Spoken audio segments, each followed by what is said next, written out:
The first major combat operations that the United States was involved in the European theater occurred in North Africa.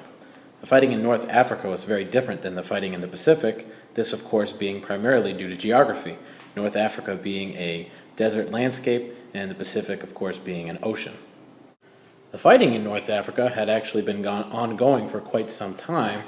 Primarily, the fighting had been occurring between the British and the Italians. The British had controlled Egypt, and the Italians controlled Libya. The Italians and their allies, the Germans, were very interested in taking Egypt because of its strategic location and its possession of the Suez Canal. The Suez Canal connected the Mediterranean Sea to the Indian Ocean and therefore allowed the British Empire to be connected. The fighting in North Africa pitted two famous World War II generals against one another. The German commander Erwin Rommel was leading the German forces against the British forces commanded by Bernard Montgomery. The first American involvement in the conflict occurred in the late fall and early winter of 1942 in an operation known as Operation Torch. The goal of this operation, which was a joint British and American operation, was to flank, if you will, the German forces by attacking them from the west, while the British were already attacking them in Egypt from the east, and hopefully sandwiching the Germans between the two Allied forces. So this invasion was actually an invasion of Algeria and Tunisia on the western side of Libya. Pictured here are American forces landing for the first time in North Africa in Algeria. And here we have American forces retreating from Kasserine Pass, which was their first major military operation in which they did not fare well. The American forces were green and inexperienced. This was their first major land operation in the war. Now we turn our attention to the Battle of the Atlantic, which was occurring at the same time as the Battle of North Africa. In fact, the Battle of the Atlantic was occurring throughout World War II, and it's one of the most overlooked aspects of World War II.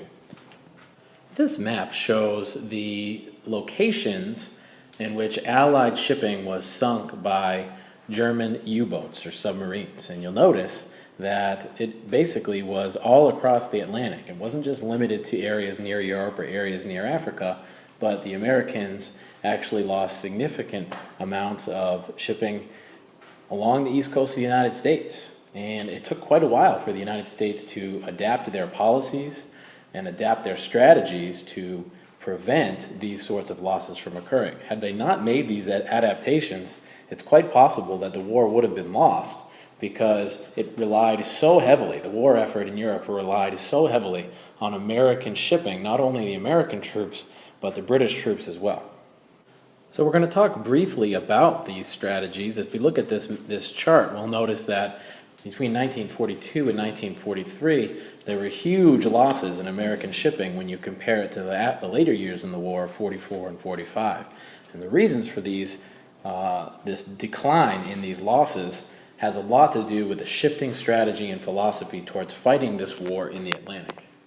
The main challenge in defeating the German advance in the Atlantic was identifying and locating German U-boats. Now, this was something that was very, very difficult for the Americans to do early on in the war, but new technologies and new strategies would change this. One of the most important being the development of sonar, which is basically an underwater radar. Sound waves are used to try and ping and locate U-boats, and using sonar, American vessels were able to locate and then attempt to destroy using depth charges. Depth charges simply being, in essence, barrels of explosives that were designed and designated to detonate when they reached a certain depth and hopefully near a enemy submarine.